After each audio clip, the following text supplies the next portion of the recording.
Yeah, what do you want? On the Epstein files, you talked about Democrats who were in there. Elon Musk was also in there, and so was your Commerce Secretary Howard Lutnick and correspondence that he had with him. Did you read those new files that were published by the Department of Justice? I didn't. I have a lot of things I'm doing, a lot of things I'm doing. I don't know. You mentioned two names. I'm sure they're fine.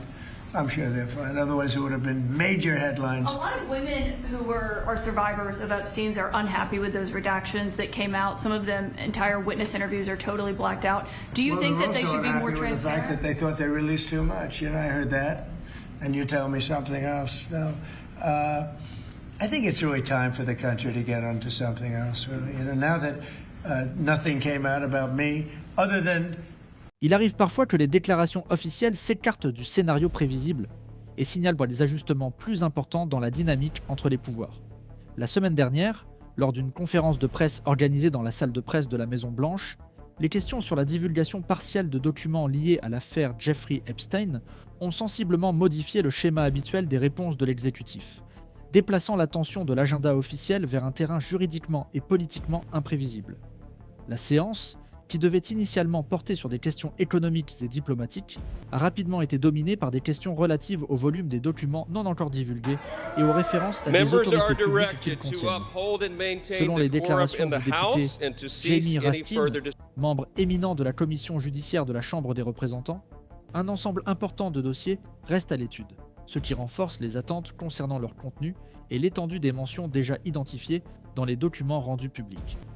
L'élément inhabituel ne résidait pas seulement dans l'existence de nouveaux documents, mais dans la manière dont le gouvernement a réagi aux questions.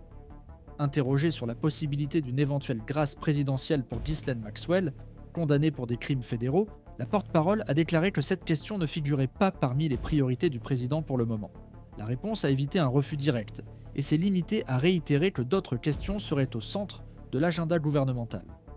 Dans des contextes ordinaires, les questions de cette nature reçoivent généralement des réponses catégoriques, soit pour écarter des hypothèses, soit pour y mettre fin. Le fait qu'elles restent ouvertes a renforcé l'impression que certaines décisions sont évaluées avec prudence en interne. L'impact de cet épisode ne s'est pas limité à ce qui s'est passé dans la salle à ce moment-là. La simple mention de l'existence de millions de pages supplémentaires, qui n'ont pas encore été rendues publiques dans leur intégralité, a projeté le débat au-delà de la conférence de presse, impliquant des commissions législatives, des conseillers juridiques et des secteurs de la presse d'investigation. Chaque référence numérique a alors été interprétée comme l'indicateur d'un univers documentaire dont la dimension n'a pas encore été pleinement clarifiée. La discussion a cessé d'être uniquement rétrospective et a commencé à intégrer les attentes quant à ce qui pourrait être révélé, selon quels critères et dans quel délai. Quelques minutes plus tard, un autre front a émergé lorsque des journalistes ont remis en question la cohérence des déclarations faites par des membres du gouvernement concernant leurs contacts antérieurs avec Epstein. Le secrétaire au commerce avait été confronté au Capitole à des documents suggérant des interactions postérieures aux dates initialement mentionnées dans des interviews publiques. La Maison-Blanche a réitéré son soutien au secrétaire et a affirmé qu'il continuait à jouer un rôle important au sein de l'équipe présidentielle. Néanmoins, la nécessité de réaffirmer la confiance du public, au milieu de divergences chronologiques, a contribué à amplifier le climat de surveillance institutionnelle. Des questions ont également été soulevées concernant les déclarations passées du président aux autorités locales de Floride dans les années 2000, en particulier en ce qui concerne sa connaissance des enquêtes en cours à l'époque. Le porte-parole a soutenu que le président avait toujours affirmé avoir rompu toute relation dès qu'il avait identifié des comportements inappropriés, mais n'a pas confirmé les détails spécifiques d'éventuelles conversations consignées dans des rapports de police ultérieurs. Cette combinaison de réaffirmation politique et d'incertitudes factuelles a alimenté une zone d'ombre qui tend à prolonger le débat. La conférence de presse, qui dans des conditions normales aurait abordé des sujets courants, a fini par servir de catalyseur à de multiples questions simultanées. L'environnement institutionnel a commencé à refléter non seulement le contenu des documents déjà divulgués, mais aussi l'effet cumulatif des incertitudes restantes. Lorsque des épisodes de cette nature se superposent, la perception publique de la stabilité décisionnelle peut être affectée, même si aucune conclusion formelle n'a été établie. Dans ce contexte, il est essentiel de suivre la succession des événements pour comprendre comment chaque déclaration s'inscrit dans une dynamique plus large de supervision législative, de prérogatives exécutives et de transparence documentaire. C'est la lecture continue de ces mouvements, plutôt que tout épisode isolé, qui permet de comprendre la portée institutionnelle du moment présent. et comment il pourrait influencer les prochaines étapes du débat à Washington. C'est dans ce contexte que l'épisode dépasse la sphère de la communication politique et implique désormais des mécanismes formels de supervision et de contrôle entre les pouvoirs. La commission judiciaire de la Chambre a le pouvoir de demander des documents, de convoquer des témoignages et d'examiner l'action du ministère de la Justice dans les affaires ayant un grand retentissement public. Lorsque les parlementaires mentionnent l'existence de volumes supplémentaires non encore divulgués, le débat ne porte plus exclusivement sur les noms cités. Il s'étend aux critères techniques de divulgation, à la protection des données et aux limites légales imposées par les enquêtes précédentes. À partir de là, la question centrale se déplace vers le processus institutionnel qui détermine ce qui peut être rendu public et à quel moment. Cette convergence aide à comprendre pourquoi le sujet a pris de l'ampleur simultanément au Capitole et à la Maison-Blanche. D'un côté, les membres du Congrès défendent une transparence accrue comme instrument de contrôle. De l'autre, l'exécutif soutient que la divulgation doit respecter les paramètres juridiques et protéger les droits individuels. L'équilibre entre ces deux vecteurs n'est pas inédit dans l'histoire américaine, mais il prend des contours spécifiques lorsqu'il s'agit d'une affaire qui a déjà traversé plusieurs juridictions fédérales et étatiques, en plus des accords judiciaires antérieurs qui continuent de faire l'objet d'analyses académiques et législatives.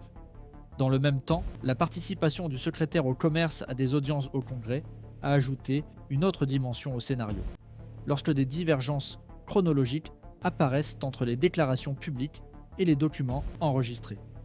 La dynamique institutionnelle exige des éclaircissements formels. Les parlementaires peuvent demander des compléments d'informations par écrit, organiser de nouvelles audiences ou transmettre des demandes supplémentaires au ministère de la Justice. Chacun de ces instruments prolonge la durée d'exposition du sujet et crée une séquence procédurale qui se développe parallèlement aux conférences de presse. Il existe également un élément stratégique important. L'administration est confrontée simultanément à des débats sur la politique commerciale, des décisions en matière d'infrastructure et des négociations internationales. La discussion autour du pont Gordie Howe, par exemple, mobilise les intérêts économiques du Michigan, du gouvernement fédéral et du Canada, impliquant des accords conclus sous des administrations précédentes. Lorsque le président signale son intention de revoir les termes ou les conditions opérationnelles, le sujet cesse d'être uniquement bilatéral. Il est examiné à la lumière des prérogatives constitutionnelles relatives au commerce extérieur et à la souveraineté. Ce chevauchement des agendas contribue à intensifier l'attention institutionnelle. Dans le domaine économique interne, les déclarations sur les ajustements des prévisions en matière de création d'emplois et les éventuelles importations temporaires visant à stabiliser les prix agricoles ont également des répercussions au Congrès. Les représentants des États ruraux suivent avec prudence toute mesure susceptible d'affecter les producteurs locaux, tandis que l'exécutif fait valoir que des interventions ponctuelles peuvent coexister avec des politiques de protection sectorielle. Cette combinaison de fronts ouverts augmente la complexité du moment, car chaque thème fait l'objet d'un dialogue avec différentes commissions législatives et divers groupes d'intérêt. À partir de là, on se rend compte que le débat sur les documents ne se déroule pas de manière isolée. Il interagit avec une structure institutionnelle qui comprend des audiences, des demandes formelles d'information et d'éventuelles initiatives législatives. Le système américain a été conçu pour absorber les tensions par le biais de procédures formelles. Et c'est au sein de ces canaux que la controverse tend à se développer.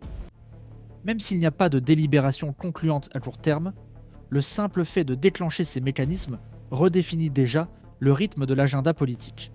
Pour comprendre cette dynamique de manière continue, il était nécessaire d'observer comment chaque nouvelle demande, chaque témoignage supplémentaire et chaque déclaration officielle s'inscrivent dans un processus plus large de supervision et de réponse institutionnelle.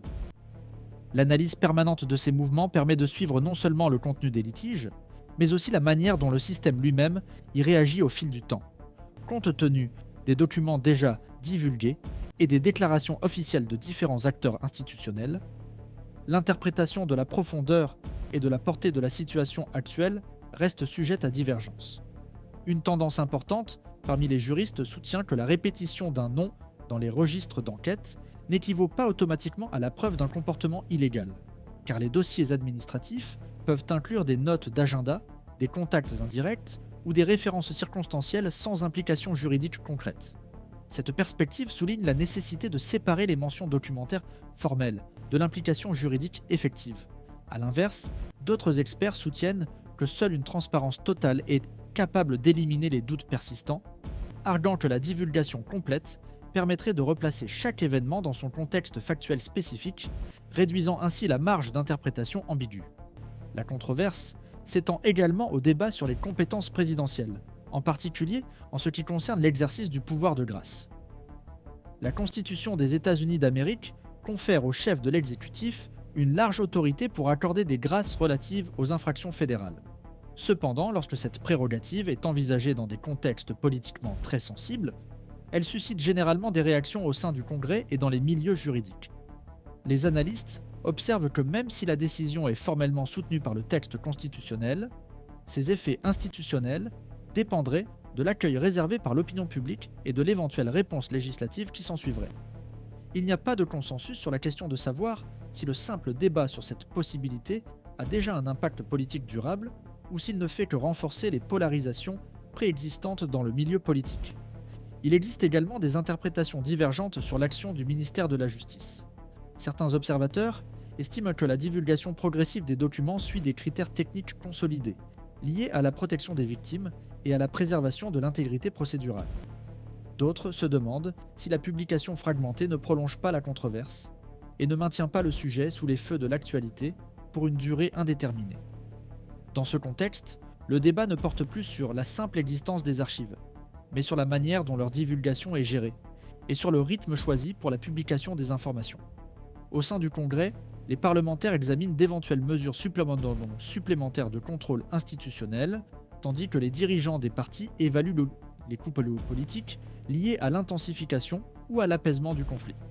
Selon les rapports des conseillers législatifs, la prudence prévaut dans l'adoption d'initiatives qui pourraient être interprétées comme précipitées avant que les registres pertinents ne soient entièrement disponibles.